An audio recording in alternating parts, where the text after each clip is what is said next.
আসসালামু আলাইকুম hello dear viewers, আমি ফাইজুল ইসলাম ফয়সাল মেরিটি জবির পক্ষ থেকে আমাদের নতুন ভিডিওতে আপনাদের সবাইকে স্বাগত জানাচ্ছি। আমরা এই ভিডিওতে কথা বলবো কন্ট্রাসেপশন নিয়ে, যেটা আমাদের অস্পির জন্য খুবই ইম্পর্টেন্ট এবং আপনার ভাইভাতেও জিজ্ঞাসা করবে এবং এসিকিউতেও খুবই ইম্পর্টেন্ট। গাইনোকোলজির এই টপিকটা খুবই ইম্পর্টেন্ট কন্ট্রাসেপশন। এটা না পড়ে আসলে কেউ পাস করবে মনে হয় না আমার। Contraception is very important. So এইটা সম্পর্কে এসিকিউ, এমসিকিউ, অস্পিতে যা কোয়েশ্চেন আসছে সবকিছু কিন্তু আমি আমার ভিডিওতে সলভ করে দিব। এবং আমরা ওসিপি, আইইউসিডি এভাবে আলাদা করে ভিডিওগুলো ভেঙে করব।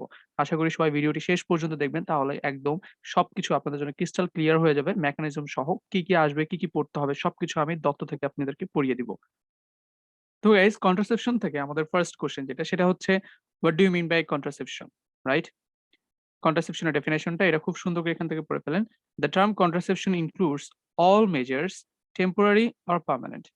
সকল মেজার্স, এটা হতে পারে temporary like condom, permanent like tubectomy, vasectomy, ঠিক আছে? Design to prevent pregnancy due to coital act, অর্থাৎ কয়টা সেক্স করার পরে যে প্রেগনেন্সি হয় সেটা যেন না হয়, সেই জন্য আমরা যে টেম্পোরারি এবং পার্মানেন্ট মেজার্স গুলো নিচ্ছি, এটাই হচ্ছে কন্ট্রাসেপশন।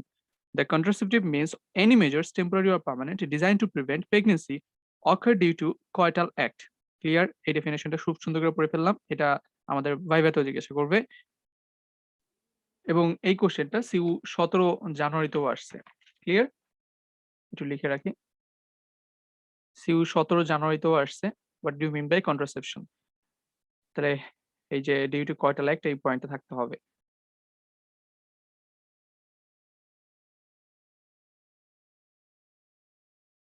তারপরে রাজশাহী ইউনিভার্সিটিতে আসছে এই কোশ্চেনটা 18 নভেম্বরে, যে ideal contraceptive method should fulfil the following criteria. এটা ওয়াইডলি অ্যাকসেপ্টেবল হইতে হবে এবং দাম কম হইতে হবে, ইনএক্সপেন্সিভ এবং খুব ইজিলি যেন ইউজ করা যায়, যেমন একটা কন্ডম দাম কম, ইজিলি ইউজ করতে পারি এবং এটা সেফ, ঠিক আছে?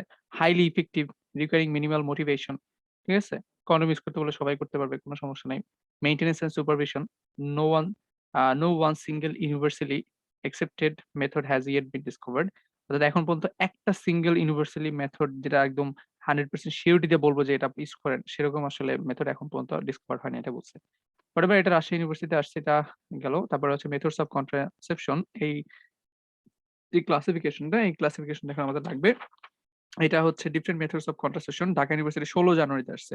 তো সেখানে এখানে এই যে দেখেন টেম্পোরারি কিছু মেজার্স আছে, পার্মানেন্ট কিছু মেজার্স আছে, যেটা আমাদের ডেফিনেশনই আমরা বলছিলাম যে সাম আর টেম্পোরারি মেজার্স, সাম আর পার্মানেন্ট মেজার্স। তো টেম্পোরারি মেজার্স কি? টেম্পোরারি মেজার্স, টেম্পোরারি মেজার্স এর মধ্যে আমরা পাচ্ছি ব্যারিয়ার মেথডস অর্থাৎ কন্ডম, ন্যাচারাল কন্ট্রাসেপশন যেটা আমি বলবো সেফ পিরিয়ড বলতে একটা কথা আছে, Intra uterine contraceptive device IUCD, আপনাকে 10 বছরের মতো 10 ইয়ার্স এর মতো কন্ট্রাসেপশন দিবে।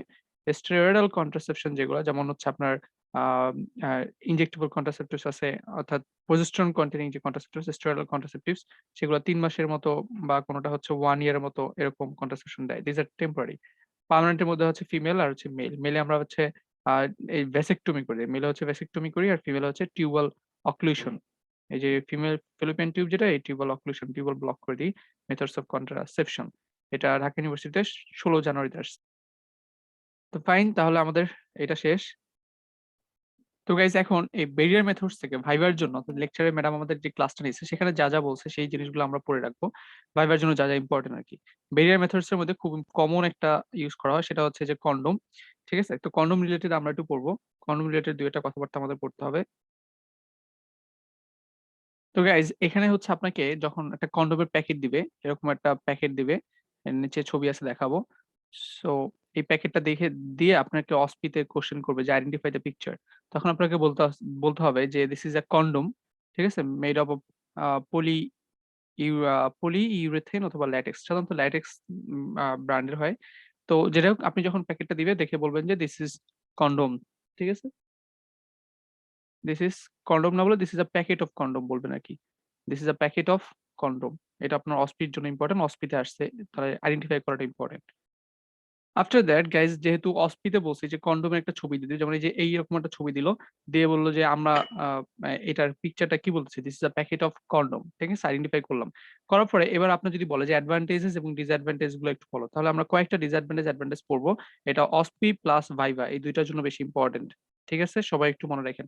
তাহলে কি আছে? নাম্বার 1, যেখানে বেশি ইম্পোর্টেন্ট যে জিনিসগুলা, সেটা হচ্ছে protection against infection. Sexually transmitted disease যেগুলো আছে এগুলো থেকে সে আপনার প্রোটেকশন দিবে। Gonorrhoea, chlamydia, HPV, HIV. তারপর হচ্ছে পেলভিক ইনফ্লামেটরি ডিজিজ সেটার এগেইনস্ট এ প্রোটেকশন দিবে।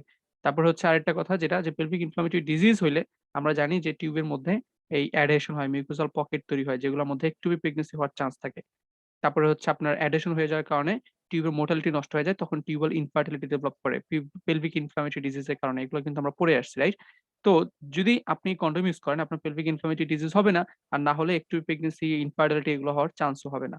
তাহলে এই কয়টা পয়েন্ট বেশি ইম্পোর্টেন্ট ৪, ৫, ৬ এগুলো বেশি ইম্পোর্টেন্ট। বাকিগুলোতে এমনি বলা যায় যে নো সাইড ইফেক্টস এবং চিপ, তারপর হচ্ছে আপনার টেম্পারেচার স্টেবল, তারপর হচ্ছে self administered and protection against cervical cell abnormalities অর্থাৎ কার্সিনোমার বিরুদ্ধে প্রোটেকশন দিচ্ছে। ঠিক আছে? এগুলো হচ্ছে আপনার অ্যাডভান্টেজ। নিজে বানায় বলতে পারতেছে না। ডিসঅ্যাডভান্টেজ কি যেকোনো সময় ব্রেক হয়ে যেতে পারে। Slippage this is important. Slippage হতে পারে। আর সবচেয়ে ইম্পোর্টেন্ট যেটা আপনাকে মনে রাখতে হবে এমসিকিউ তে আসবে এটা, সেটা হচ্ছে যে ফেইলিউর রেটটা কত? প্রায় 15% আর ম্যাডাম আমাদেরকে বলছিল 12%। অর্থাৎ সেও যা বলছিল যে প্রতি ১,০০০ জনে প্রতি ১০০ জনে প্রতি ১০০ জনে ১৪ জনের মতো বা প্রতি ১০০ জনে ১২ জনের মতো, প্রতি ১০০ জনে ১৫ জনের মতো। ফেইলিউর রেট আমরা তথ্য থেকে পড়ি এটা হচ্ছে 15। হ্যাঁ, ফেইলিউর রেট কত? প্রতি ১০০ জনে মনে করেন 15, 50%। ঠিক আছে? আর এই যে ল্যাটেক্স দ্বারা তৈরি এজন্য একটা অ্যালার্জিক রিঅ্যাকশন দিতে পারে। সো অ্যালার্জিক রিঅ্যাকশন ল্যাটেক্স দ্বারা ইনএডিকুয়েট সেক্সুয়াল প্লেজার কন্ডোম পরে সেক্সুয়াল প্লেজার ঠিকমতো পাওয়া যায় না। হোয়াটএভার। এরপরে গাইস আমাদের ভাইবার জন্য আমরা এগুলো এখন যেটা পড়বো natural contraceptive methods. Natural contraceptive methods এটা ভাইবার জন্য জাস্ট পড়বো। এটা এখান থেকে আর কিছু তেমন একটা ইম্পর্টেন্ট না। তো ভাইবার জন্য আমরা যা পড়বো যেটা একটু বলে দিচ্ছি আপনাদেরকে। ন্যাচারাল কন্ট্রাসেপটিভ মেথডস এ যে ফার্টিলিটি অ্যাওয়ারনেস মেথড। ঠিক আছে? এই মেথডের মধ্যে ৩ টা জিনিস পড়তেছে যে রিদম মেথড যেটা, এটা Roman Catholic church. This is the only method approved by the Roman Catholic church. This method is based on the identification of the fertile period. আমি ফার্টাইল পিরিয়ডটা আইডেন্টিফাই করবো একটা সাইকেলের এবং সেই সময়ে abstain from the sexual intercourse during that period. অর্থাৎ সেই ফার্টাইল পিরিয়ডের সময় আমার কি থাকতে হবে? কোন ধরনের সেক্স করা যাবে না। ঠিক আছে? তাহলে এই রিদম মেথডের মধ্যে ৩ টা জিনিস। একটা হচ্ছে ক্যালেন্ডার মেথড, আরেকটা হচ্ছে ভেসাল বডি টেম্পারেচার রিদম, আরেকটা হচ্ছে সার্ভাইকাল মিউকাস রিদম। এই ৩ টা জিনিস। তো ৩ টা জিনিস আমি আপনাদেরকে একটু খুব সুন্দর করে দেখাচ্ছি হোয়াইট বোর্ড স্ক্রিনে। তো গাইস এখন আমরা খুব ইন্টারেস্টিং জিনিস পড়বো। সেই ইন্টারেস্টিং জিনিসটা হচ্ছে আমরা এখন যেটা পড়তেছি ক্যালেন্ডার মেথড। তো ক্যালেন্ডার মেথড বলা হয় যে এইটা আপনার অনেক দিনের একটা রেগুলার প্র্যাকটিস যে করতে এক্সপেরিয়েন্স যে সেই এটা মেইনটেইন করতে পারবে। অর্থাৎ ক্যালেন্ডার টাইম গুলা যদি একটু উল্টাপাল্টা হয়ে যায় তাহলে কিন্তু ঝামেলা হয়ে যাবে। সো এটা যাদের রেগুলার পিরিয়ড, ঠিক আছে? যাদের রেগুলার পিরিয়ড এবং তারা রেগুলার এইটা মেথডটা প্র্যাকটিস করে অনেক দিন যাবত, ঠিক আছে? অনেক অনেক বছর যাবত তারা প্র্যাকটিস করতেছে। তাদের ক্ষেত্রে এক্সপেরিয়েন্স যেটা তারা সেটা এটা মেইনটেইন করতে পারে। ঠিক আছে? তো এখানে কি হয়? এখানে খুব সুন্দর একটা ছবি আপনাদেরকে আমি আঁকায় দিছি। যাতে আপনাদের সারা জীবনে জিনিসটা মনে থাকবে ক্যালেন্ডার মেথডের বিষয়টা। সেটা হচ্ছে মনে করেন একটা মেনস্ট্রুয়াল সাইকেল ২৮ দিনের। নরমালি একটা ২৮ দিনের মেনস্ট্রুয়াল সাইকেল হয়। তো এখন এই ২৮ দিনের এই মেনস্ট্রুয়াল সাইকেলে ২৮ দিনের এই মেনস্ট্রুয়াল সাইকেলে আপনার আমাদের যে আ কোন পিরিয়ডটা আমরা কোন সেক্স করতে পারব না। অর্থাৎ অ্যাবসেন্ট ফ্রম সেক্স আপনার সেক্স করা যাবে না। অ্যাবসেন্স ফ্রম সেক্স যেই পিরিয়ডটা সেই পিরিয়ডটা আমাদের বের করতে হবে। অর্থাৎ ফার্টাইল পিরিয়ড যেটা, সেই পিরিয়ডটা বের করতে হবে। ক্লিয়ার? সেটা কিভাবে বের করব? আমাদের রেগুলার মেনস্ট্রুয়াল সাইকেল হচ্ছে মনে করেন ২৮ দিন। এখন তার মনে করেন প্রিভিয়াস 12 অর্থাৎ প্রিভিয়াস ১২ টা মেনস্ট্রুয়াল সাইকেলের একটা যদি হিস্ট্রি নেই, সেখান থেকে তার শর্টেস্ট সাইকেল এবং সবচেয়ে লংগেস্ট সাইকেল কত দিনের হয়েছিল সেটা আমি বের করলাম। অর্থাৎ মনে করেন তার আম আ শর্টেস্ট সাইকেল হচ্ছে ২৬ দিনে হয়েছিল কোন সময়। আর লংগেস্ট সাইকেল সবচেয়ে বেশি হয়েছে তার মনে করেন ৩২ দিনের। তাহলে শর্টেস্ট সাইকেল ২৬ থেকে যদি আমি ১৮ বাদ দেই, তাহলে হবে হচ্ছে ৮ নাম্বার দিন। আর ৩২ থেকে যদি আমি ১১ বাদ দেই, তাহলে হবে হচ্ছে 21th ডে। আর এই ১৮ এবং ১১ র বিয়োগের হিসাবটা এটা জেফকট, আপনারা সবাই নাম শুনছেন। জেফকট যে মেইন বুক, রেফারেন্স বুক সেখান থেকে দেওয়া।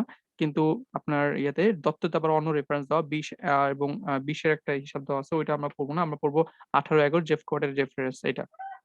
কন্ট্রাসেপ্টিভটা জেফকটে ভালো আছে আরকি। জেফকট যেটা। তো এখন তাহলে যেটা বললাম যে শর্ট সাইকেল থেকে ১৮ বিয়োগ, লংগেস্ট সাইকেল থেকে ১১ বিয়োগ দিলে ৮ নাম্বার দিন এবং ২১ নাম্বার দিন পাইলাম। এই ৮ নাম্বার দিন থেকে ২১ নাম্বার দিন অর্থাৎ এই যে ৮ নাম্বার দিন থেকে এই ২১ নাম্বার দিন পর্যন্ত এটা হচ্ছে আপনার আনসেফ। এই সময়ে আপনি সেক্স করবেন না। ঠিক আছে?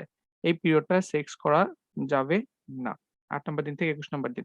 বাকি টাইমটা অর্থাৎ এই তার আগ পর্যন্ত এইটুকু সেফ ডে, ফার্স্ট ডে থেকে ৮ নাম্বার দিন পর্যন্ত এটুকু সেফ ডে এই সময় সেক্স করতে পারবে। ২১ নাম্বার দিন থেকে ২৮ নাম্বার দিন পর্যন্ত সে সেক্স করতে পারবে। Clear? This is calendar method. তাহলে বুঝতেছেন এই জিনিসটা আপনাকে কিভাবে মানে ক্যালকুলেটেড করে রাখতে হচ্ছে, মনে রাখতে হচ্ছে। So you have to be very cautious এবং খুব প্র্যাকটিসিং হইতে হবে। নাহলে এগুলো আসলে উল্টাপাল্টা করে ফেলবে। So this is calendar method. আশা করি বুঝাতে পারছি আমি সবাইকে। আরেকটা জিনিস হচ্ছে আপনার ডে অফ ওভুলেশন। ঠিক আছে? ডে অফ ওভুলেশন আমরা এই ১৪ তম দিনে মনে করেন ডে অফ ওভুলেশন। এই সময় হচ্ছে ভেসাল বডি টেম্পারেচার ঘুম মানে ভিভিটি টেম্পারেচার মেথড যেটা টেম্পারেচার রিদম। এই ভেসাল বডি টেম্পারেচার এটা কি করা হয় যে ঘুম থেকে উঠে কিছু না খেয়ে তাকে টেম্পারেচার মাপতে বলব। যদি দেখি যে ০.৫ ডিগ্রি সেলসিয়াস অথবা ১ ডিগ্রি ফারেনহাইট পর্যন্ত বেড়ে গেছে, এই লেভেলে থাকবে তখন হচ্ছে ডে অফ ওভুলেশন। অর্থাৎ ঘুম থেকে উঠে যখন সে টেম্পারেচার মাপবে সেটা যদি ০.৫ ডিগ্রি সেলসিয়াস অথবা ১ ডিগ্রি ফারেনহাইট বেশি হয়, তখন পর্যন্ত বেড়ে গিয়ে এই লেভেলে থাকবে তখন হচ্ছে বলা হয় ডে অফ ওভুলেশন। তাহলে এই ডে অফ ওভুলেশন এর এই সময় হচ্ছে আপনার প্রজেস্টেরন তৈরি হয়। তো প্রজেস্টেরন হচ্ছে একটা থার্মোজেনিক। এটা হচ্ছে টেম্পারেচার বাড়ায়। সো ডে অফ ওভুলেশন এর প্লাস মাইনাস ৪ ডে অর্থাৎ আগের ৪ দিন, পিছনের ৪ দিন এবং পরের ৪ দিন এই সময়টা হচ্ছে আমাদের কোনো আনসেফ এই সময়টা হচ্ছে কোন ধরনের সেক্স করা যাবে না। ঠিক আছে? অর্থাৎ প্রিভিয়াস ১০ দিন মানে ১০ তারিখ আর এই সামনের ৪ দিন ১৮ তারিখ। ১০ থেকে ১৮ তারিখ এই পর্যন্ত আনসেফ। এই সময় সে কোন সেক্স করতে পারবে না। এটা হচ্ছে আপনার ভেসাল বডি টেম্পারেচার মেথড। আরেকটা হচ্ছে cervical mucus method. Cervical mucus মেথডটা কি? এই যে আমাদের যে সার্ভিক্স আছে এই সার্ভিক্স। তো প্রজেস্টেরন এর একটা কাজ হচ্ছে, এই যে প্রজেস্টেরন ওভুলেশন এর পরে আমাদের কি হয়? যে কর্পাস লুটিয়াম থেকে প্রজেস্টেরন তৈরি হয়। এই প্রজেস্টেরন গুলা কি করে? সার্ভাইকাল যে এখানে যে সার্ভিক্স আছে, এই সার্ভিক্স এ এখানে কিছু মিউকাস প্লাক তৈরি করে। ঠিক আছে? এরকম মিউকাস প্লাক তৈরি করে বড়, বড়। যেটা কিনা হচ্ছে স্পাম পেনিট্রেট করতে দেয় না। আমি একটা ছবি দেখাইছিলাম আপনাদেরকে অন্য একটা ভিডিওতে। ঠিক আছে? স্পাম পেনিট্রেট করতে দেয় না। তাহলে সার্ভাইকাল মিউকাস প্লাক তৈরি করে প্রজেস্টেরন। সো সার্ভাইকাল মিউকাস দেখে আমি বুঝতে পারবো যে এই সময় সেক্স করা যাবে। অর্থাৎ সেটা হচ্ছে আপনার দেখা গেছে 21 ডের পর থেকে ২১ তম দিন এই সময়টা। অর্থাৎ ওভুলেশন এর পরের সময়টা। ঠিক আছে? যখন প্রজেস্টেরন থাকে এই সময়টা হচ্ছে সেফ পিরিয়ড এই সময় হচ্ছে সেক্স করতে পারবে। সার্ভাইকাল মিউকাস প্লাকটা স্পাম পেনিট্রেশন কে প্রিভেন্ট করে। তাহলে দেখেন আমাদের ন্যাচারাল যেই ব্যারিয়ার মেথডস নিয়ে আমরা কথা বলছি এবং ন্যাচারাল ফার্টিলিটি যে রিদম মেথড গুলা নিয়ে আমরা কথা বলছি। তো এই ভিডিওটা আমি এখানেই শেষ করে দিব। এর পরবর্তী ভিডিওতে হয়তোবা আমরা আপনার ওরাল কন্ট্রাসেপ্টিভ পিল নিয়ে আলাদা একটা ভিডিও বানাবো। ঠিক আছে বন্ধুরা ভিডিওটি এখানেই শেষ করছি। ভালো থাকবেন সবাই।